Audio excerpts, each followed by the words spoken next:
This is Bonjour Chai, brought to you this week by the letter U for unvaccinated children. I'm Avi Finegold in Montreal, and I'm here with Alana Zakon in Toronto. We are your frozen chosen.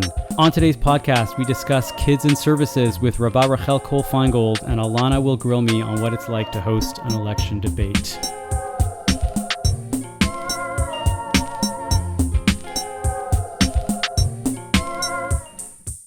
Alana, how's it going? I'm alive. It's interesting recording this the day after a fast. I had a very weird sleep this year. The night of Erev Yom Kippur, I accidentally fell asleep at 8 p.m. and then woke up at 11 p.m. thinking it was the morning and ready to start my fasting day, and then realized it was pitch black outside, and then tried to go back to bed, lay in bed until like maybe 2 in the morning, and then slept until 11. It was a very interesting way to set up my fast. And now I ate late at night. So this was Wednesday night into Thursday morning. Correct, yeah. It was very discombobulating. Wow, okay. So you missed like the big chunk of the services. You were able to like start your fast at 11 basically. You got the jump start and everybody else. That was kind of the goal. Okay. I did. I mean, I always try to sleep in on the fast to try to get rid of as many hours as possible. How was your fast? I can't even speak English yet. I have this because for decades, literally, this is probably the last few years, this has been the only few years that I haven't been leading services in some capacity or another. And it's very, very different because when I was leading services, like my 20s, my 30s, you're busy the whole day. It's like a work day. So you're not thinking about the fast. You're just You're just working. You're leading services. You're doing the musaf. You're doing this. You're doing that. And you're down to the minute. All you're doing is thinking about the work. You're not thinking about the food. You're not thinking about the fact that you're a little dehydrated and when you're singing. And I found it would go. And the past few years, I'm just a congregant and I'm just sitting there. And I mean, I'm praying and I'm doing all that, but it's very, very different vibe. Welcome to the rest of the world's experience of Yom Kippur. Yeah, pretty much.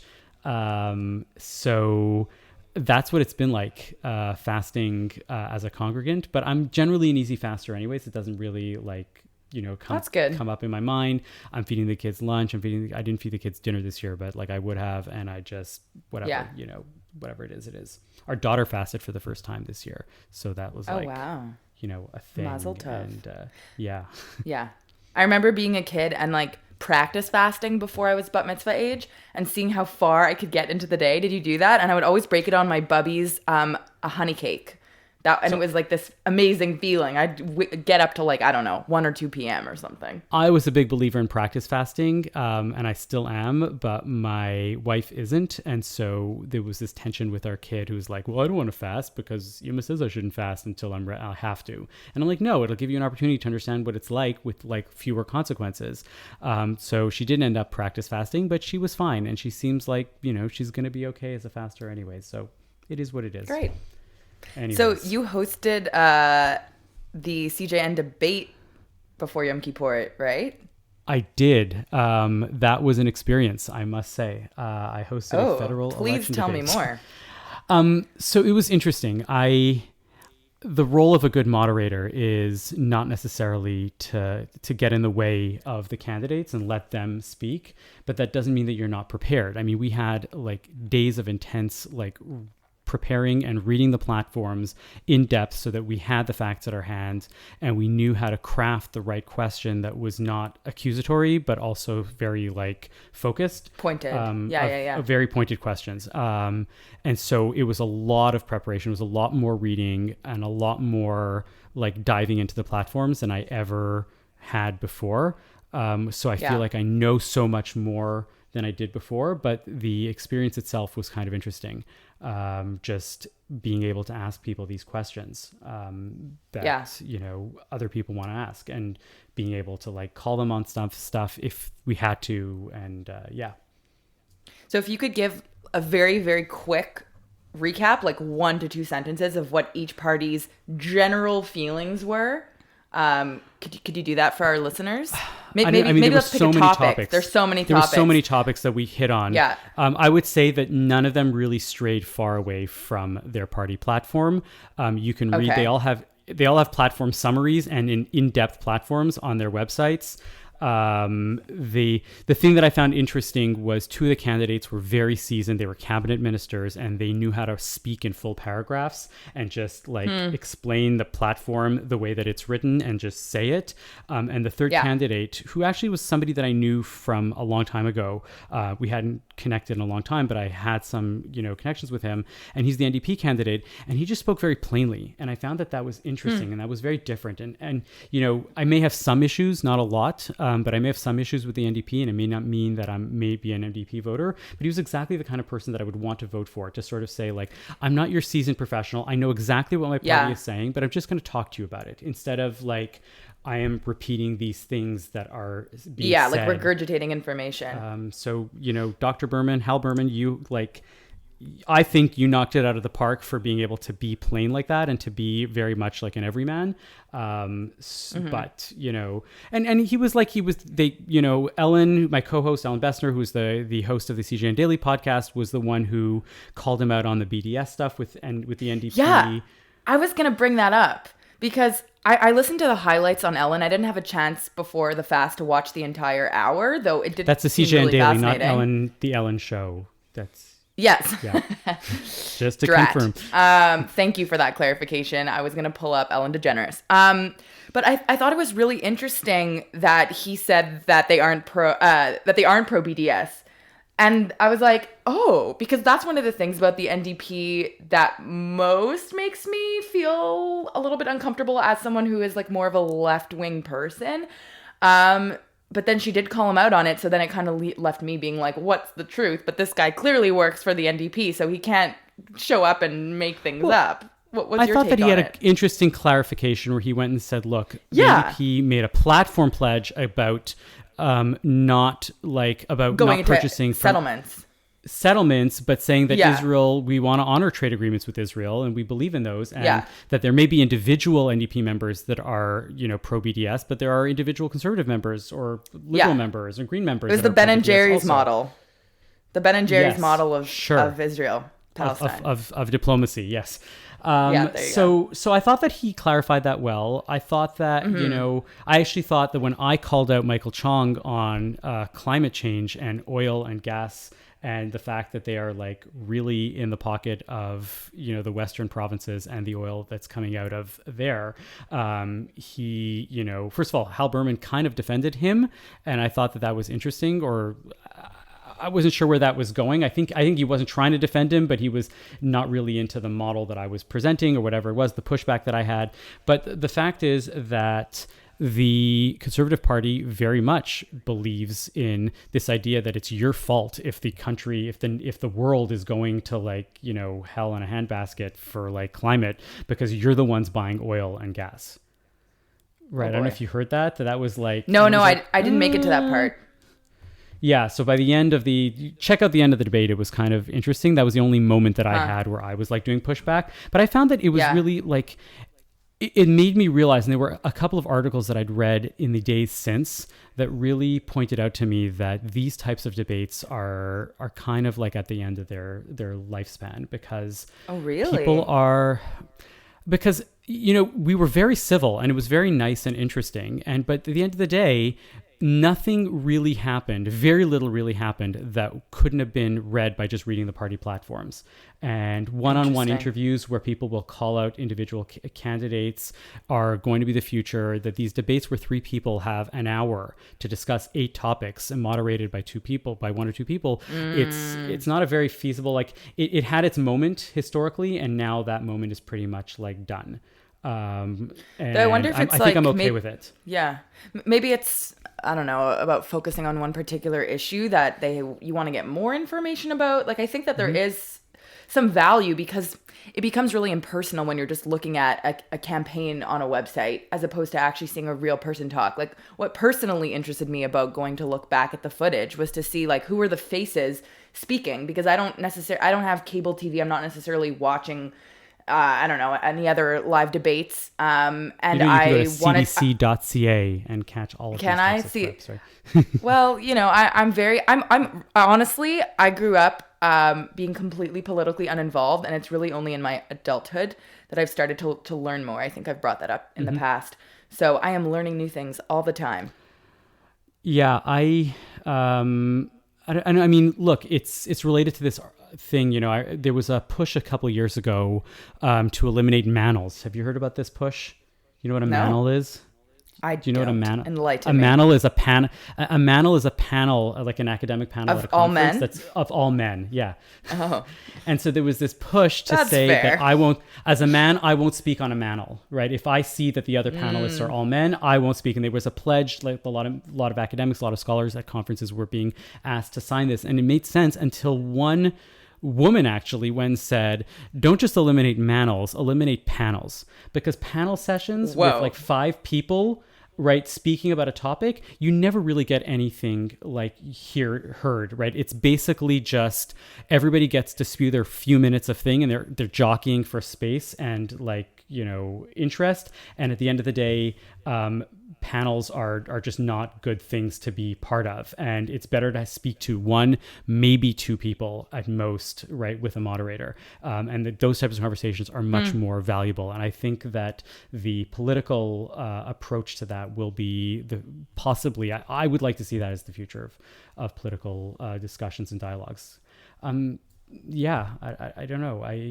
Do you know what I mean? You've had that experience where you hear a panel like session at some sort of a conference, and you basically, everybody's like just trying to get their thing said, and there's no real constructive value to having 5 people speak instead of 1. I think it depends on how it's structured, but I see what you mean, that it's better to focus in on a particular issue than, especially for an election, you're covering so much ground, Yeah. Better than a Twitter war, I guess, but you do your thing, politicians. Anyways, so, that was my experience. I really enjoyed it. I learned a lot. I had a great time with Ellen, with the team at CIJA, great time speaking to these people. And will I do it again? If I'm asked, perhaps, maybe I'll tell them, let's do it one-on-one. Anyways, speaking of the election, Josh is not joining us today because we were recording in the morning and he has a day job. And in his words, there was really nothing Jewy and chewy that is this late breaking in the election. The election is Monday. I have a feeling most of our listeners have already voted. I talked to people, and a lot of people are taking advantage of advance voting. So we are assuming that that's that. But next week we will come back with an expanded discussion with Josh, with a recap and a real breakdown of everything that happened in the election, all the surprises, all the upsets, and all the newiest and Jewiest stuff that we can take away from our new governing body that has yet to be formed, but will be formed between now and then. So stay tuned for that. And before we get to our main topic, let's hear from our sponsor. Today's episode is brought to you by our sponsor, Atelier Lou Bijouterie in Montreal, Quebec. Atelier Lou specializes in watches and custom design jewelry, along with a curated selection of designer jewelry. Visit us online or in person, and Eric Goldberg will help make your jewelry dreams come true. Atelier Lou is offering a promo code for all Bonjour Chai listeners using BON18 at checkout for 10% off your order at atelierlou.com.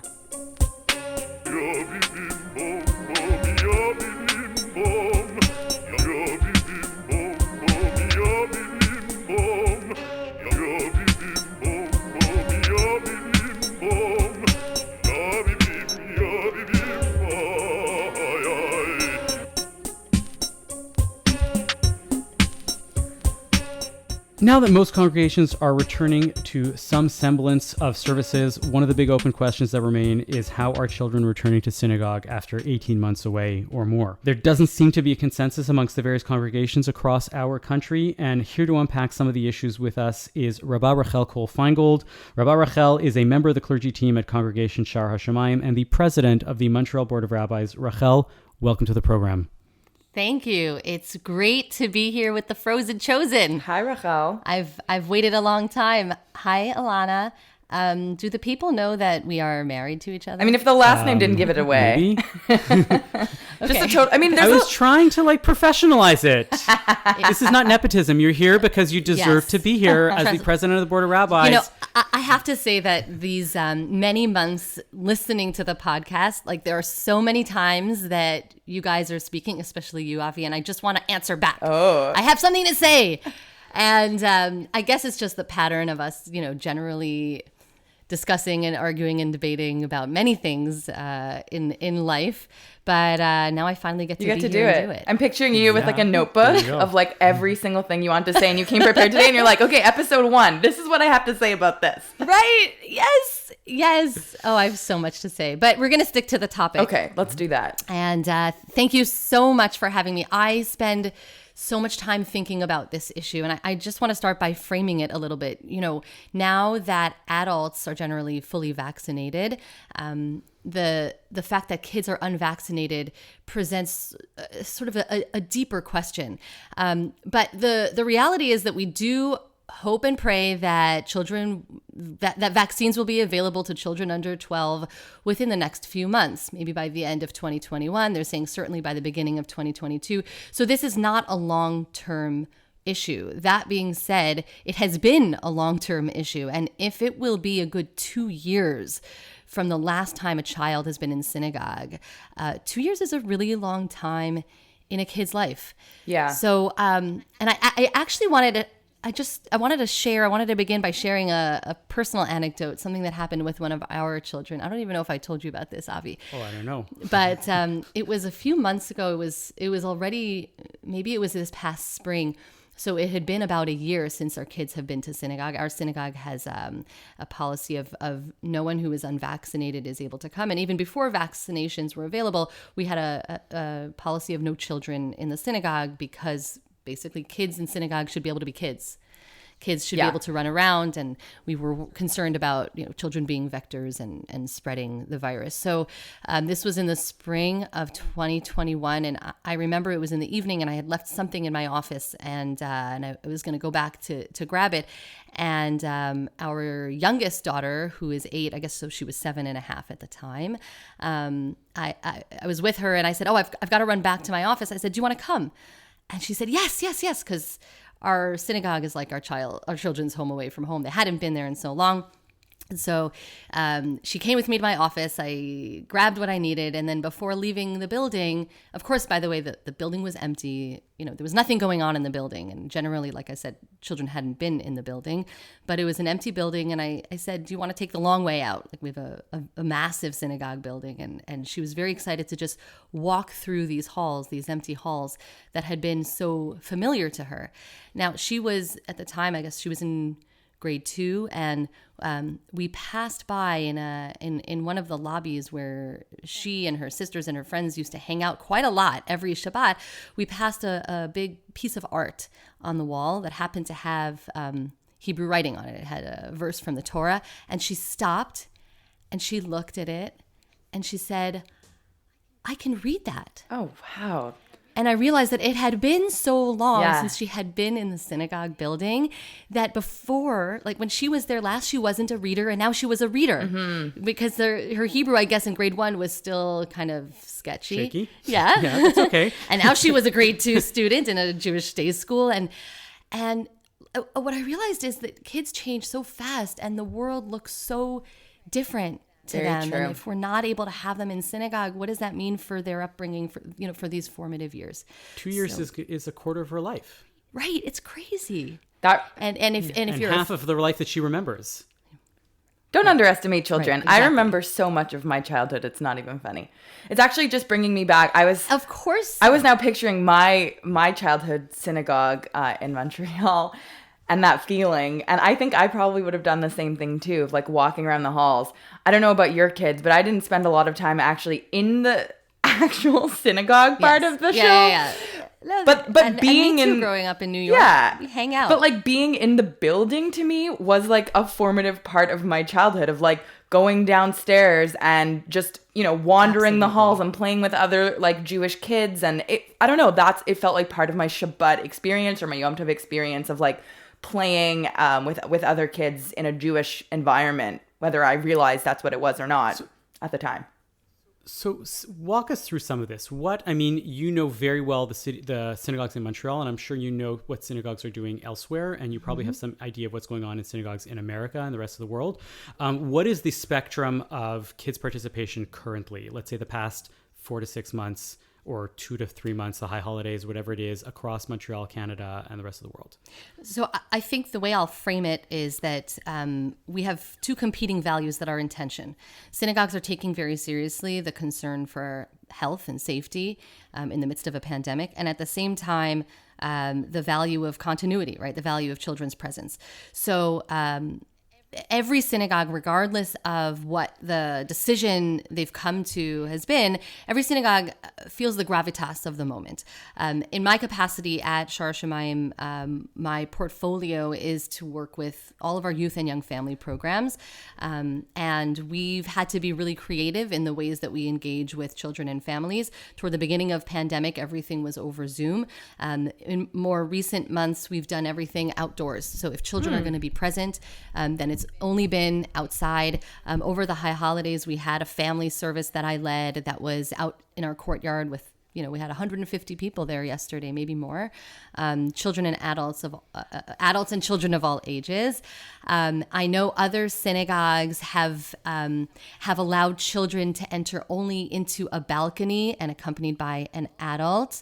Other synagogues allow children over a certain age, so children age 10 and up, for example, because we know we can trust children who are older, to keep their mask on, to stay next to their parents. And then some synagogues have had a zero children policy, only because they're communicating to their membership that that this is a space where only vaccinated individuals are welcome.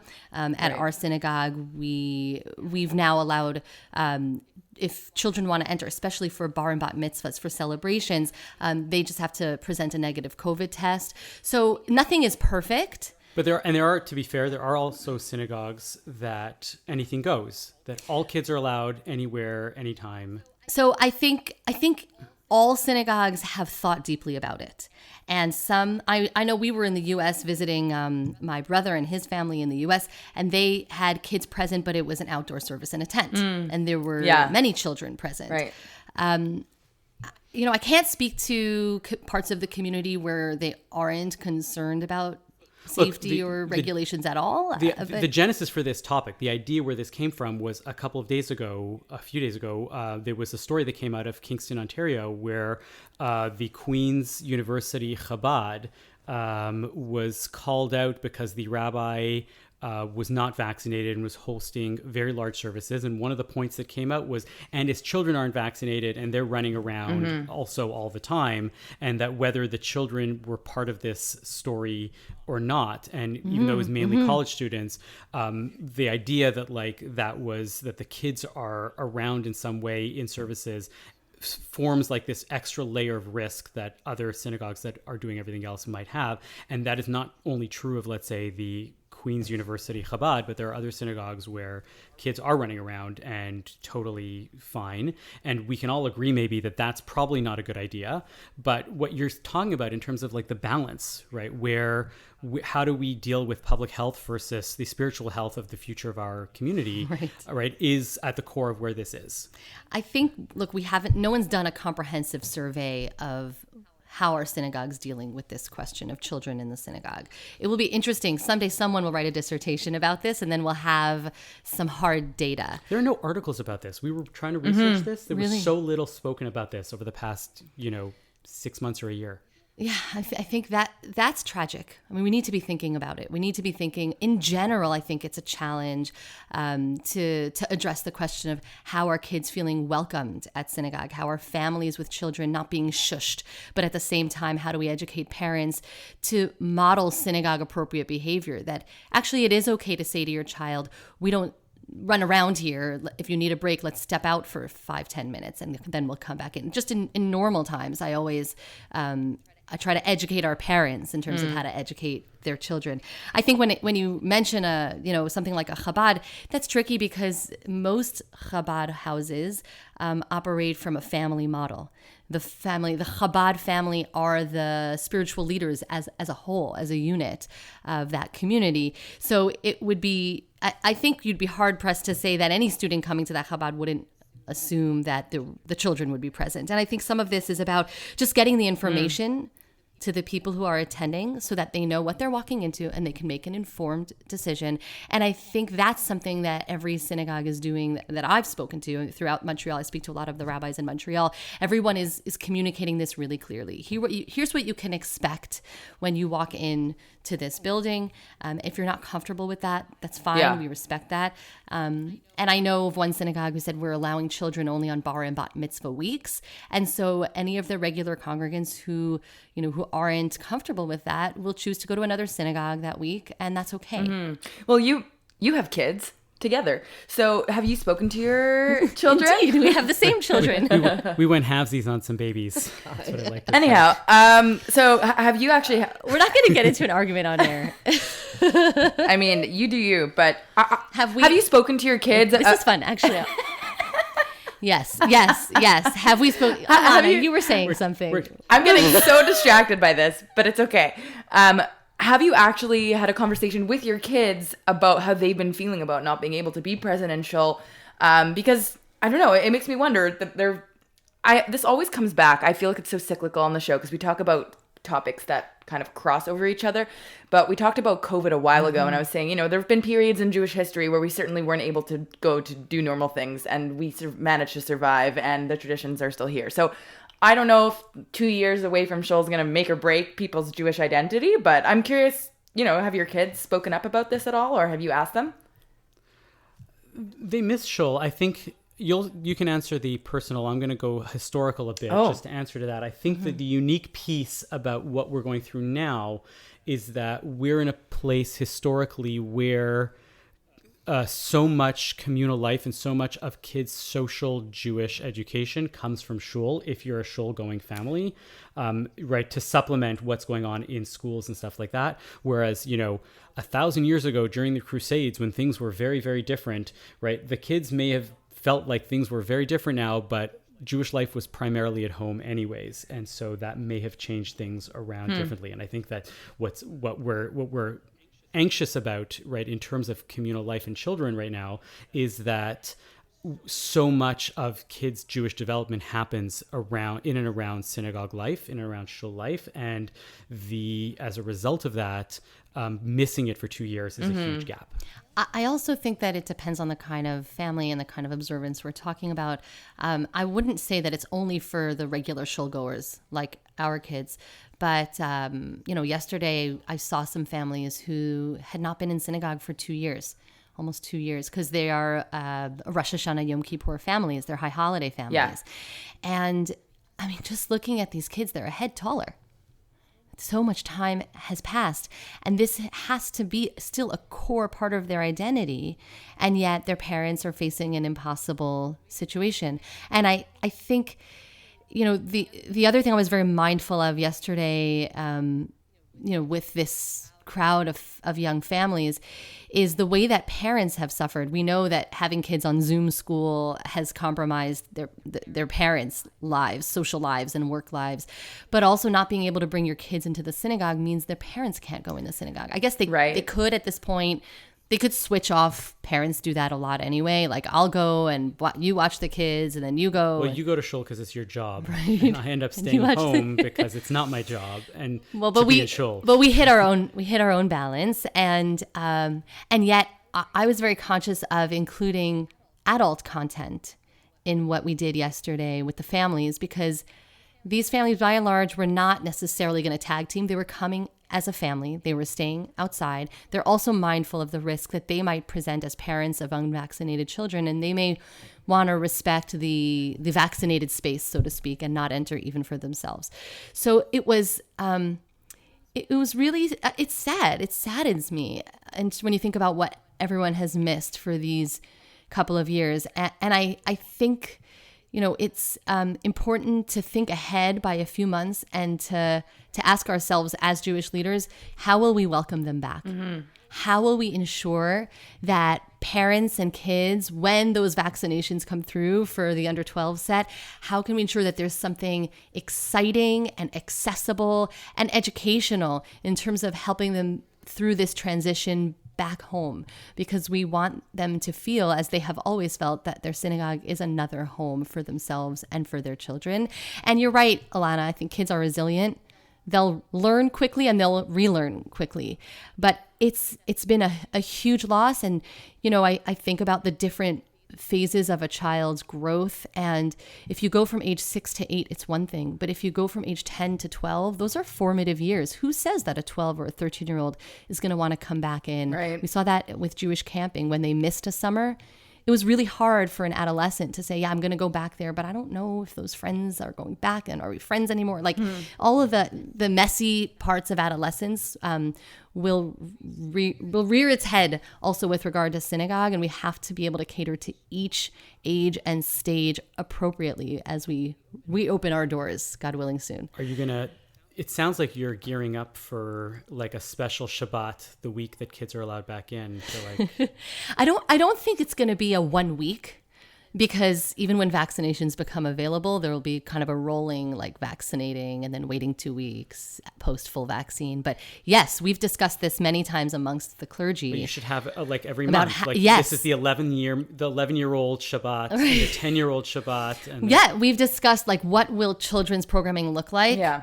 The back to Shul programming for our synagogue, and I'm sure every rabbi in every synagogue is thinking that way. Is your Shul doing any other activities for kids outside of actual just like Shabbat or Yom Tov programming? Because I was really involved in a youth group at my Shul growing up, and I think that was a big part of the experience. It wasn't just like being in the synagogue on the days where you had to be there, but like being in the facilities, But you were at Beth Tikva? Yeah. I was at Beth Tikva in Montreal. There's a lot of Beth Tikvas around Canada. Let's be specific. That's correct. That is true. There's a Beth Tikva in Ottawa. There's a Beth Tikva in Toronto.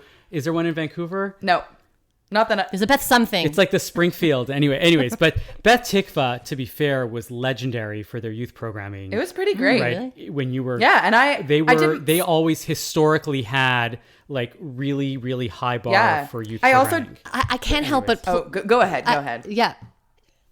I want to plug what we're doing, because we have continued our youth programming throughout the pandemic. Our teens were showing up even on Zoom during the real lockdown. They were showing up weekly for our youth group programming. Our Hebrew school kept going, and now our new year of Hebrew school, our weekly afternoon school, is going to a hybrid model where we'll be outdoors once a month in person, and then on Zoom the other 3 weeks of the month, so that families can ease back in.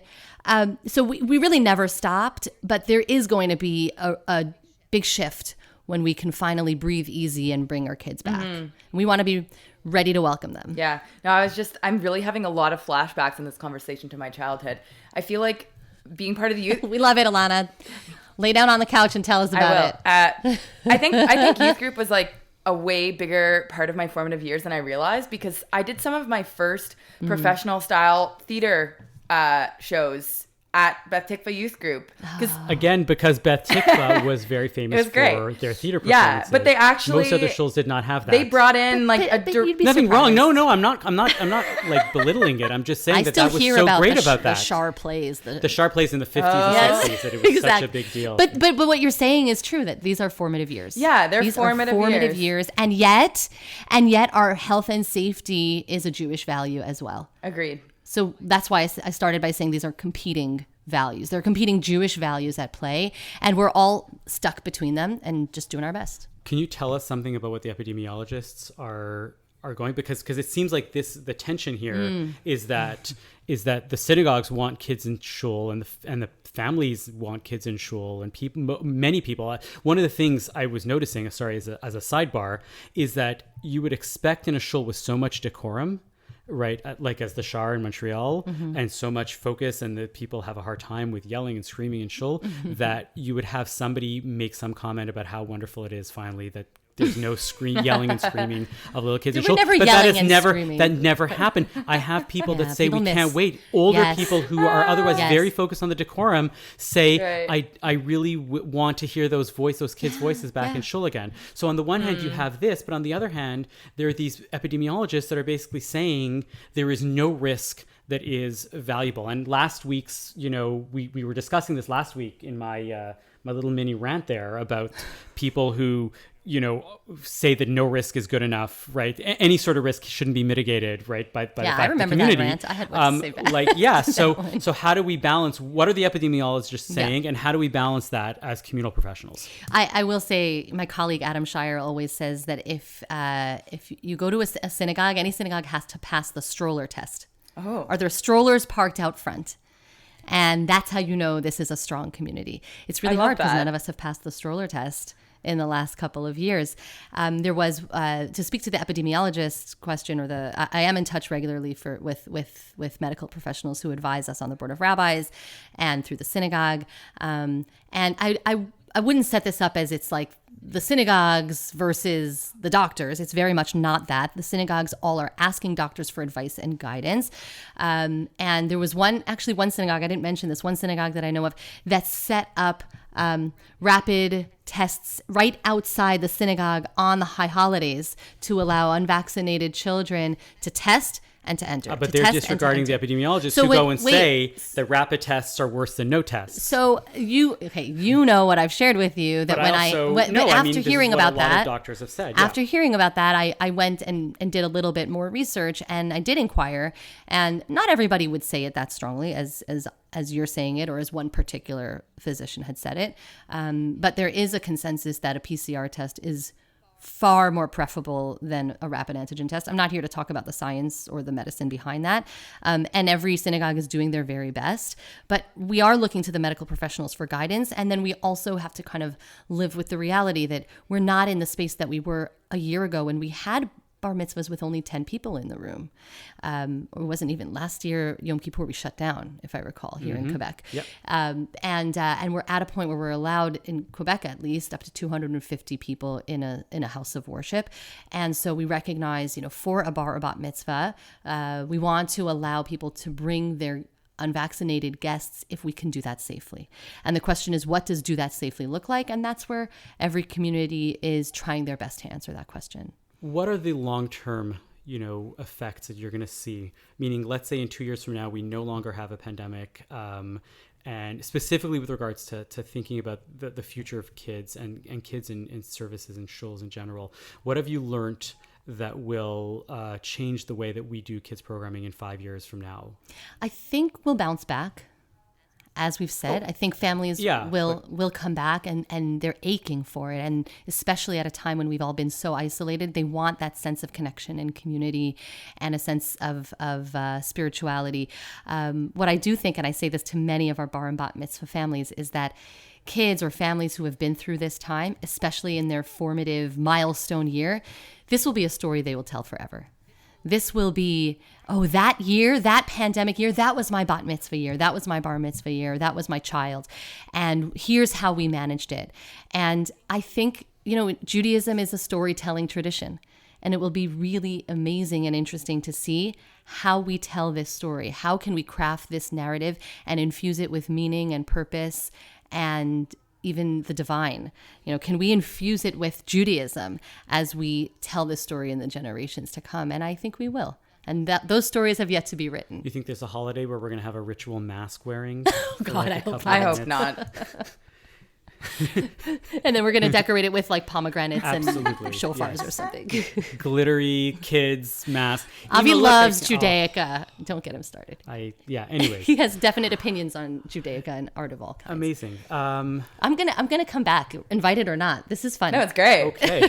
I'm enjoying this. Well, I was about to invite you for something else right now, but anyways. Yes, so that's right. That's been wonderful. Thank you so much for really helping us unpack, really get a sense of where things are at and where things are going.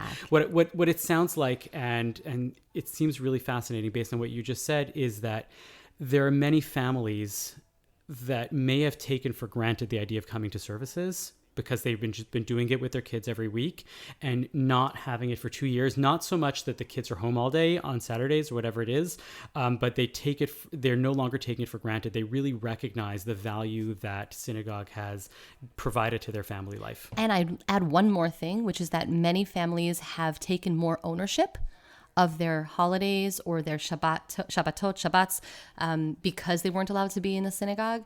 I know many synagogues, including our own, that had take-home boxes, a high holiday family box and a Shabbat box and these kinds of things. And it will be really amazing to see that new sense of empowerment and ownership now coming back into the community. Interesting. Yeah. I did start a program with my Jewish Living Lab on that called JIY, Jew It Yourself, where people were learning to do Judaism at home. And we've all been doing that. Yeah. Excellent. Yeah. Speaking of Judaism at home, we generally ask a rabbi to give a short word of wisdom on this podcast. And because we have one right here with us today, can you share something with us? Sure. We are hovering in between the high holy days of Rosh Hashanah and Yom Kippur and the festival of Sukkot. Sukkot happens to be my favorite holiday for many reasons, one of which is that it really forces us out of our comfort zone. And it is a perfect continuity from the experience that we just had, where we stripped away all of the externals. We sort of challenged our assumptions about ourselves and about our life. We said that it's not our bodies or what's on the outside that matters. It's what's on the inside in our souls. On Yom Kippur, we shed our physical bodies in many ways. And having done all that work and been transformed, I hope, in some way by it, we're now ready to rejoice. The festival of Sukkot is the festival of simcha, of joy. But the kind of joy that we find on Sukkot is a deeper joy. It's not the joy that we find in materialism, in a nice new car or a beautiful outfit, although we may wear something beautiful on any given holiday. But it's not what's fancy and well-appointed in our homes. It's going outdoors into a house that's not really a house, with a roof that's not really a roof, and understanding that what brings us true joy, deeper joy, are the things that matter most. Everything that we've spent the last week, 10 days, even month since the month of Elul, building up and strengthening. And so we take what's inside of us, we bring it outside of our houses into a sukkah, into the divine embrace. And what we fill our sukkah with are the things that matter to us, the people we love, time with our family, meals, blessings, prayers, guests, physical guests, or the ushpizin, the spiritual guests of our ancestors. We bring those all outside into, like I said, outside of our comfort zone and into the elements, appreciating nature, appreciating God's world. We do that for a whole week. And we kind of seal it in for the winter. And so I think of Sukkot as an opportunity to consolidate all the work that we've done through these festivals, through these high holy days, and to, in many ways, preserve it, to use a harvest term, right? We're bringing in the harvest. We're making preserves to give us strength and fortitude as we head into the winter. So I'm really looking forward to Sukkot this year, and as I do every year. And I wish all of our listeners a Chag Sukkot Sameach v'hayita ach Sameach. We should find only happiness, only joy, but a deeper kind of joy, a joy that brings us light from the inside out. Thank you, Rabba Rachel Kohl Finegold. Thank you for coming on the show, and I am sure that we will have you again. Thank you. Soon. Thank you. Alana, what's been your nachas of the week? This is our nachas time. Nachas time. I have real nachas this week, the epitome of the word nachas. So I've been staying with some relatives in Toronto before I settle into a new place, and I've had the privilege of living with the only remaining Holocaust survivor in my extended family, who was my great-grandmother's first cousin and closest friend, which has been really meaningful for me. And during Yom Kippur, as you know, I slept in until 11.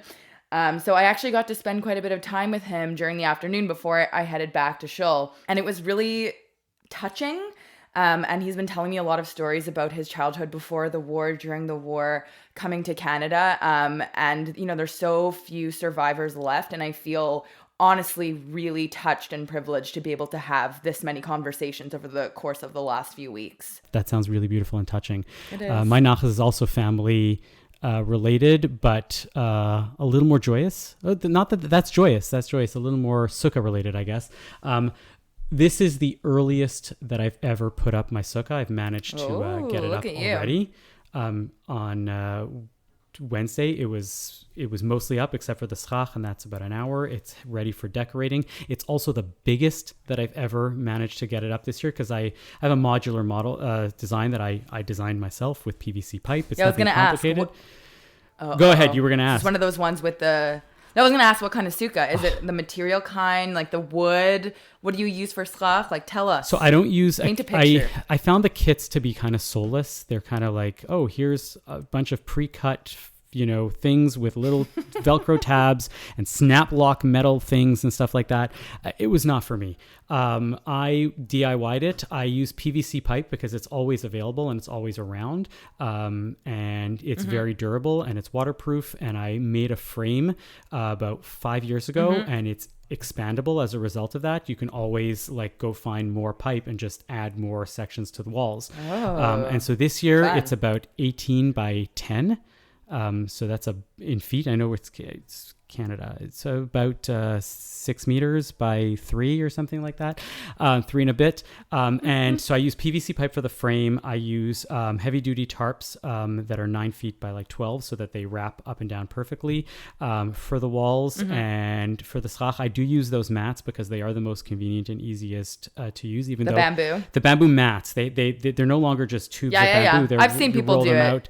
They're a fortune. They cost a lot of money. In the States, you can sometimes find at Home Depot just regular bamboo fencing, which you're allowed to use as schach for the most part. But I go to the Jewish store and I pay the Jewish tax on that, and the Jewish store, the Jewish store. This, you know what I mean? The Judaica stores and the tax that they charge you for anything that is remotely Jewish.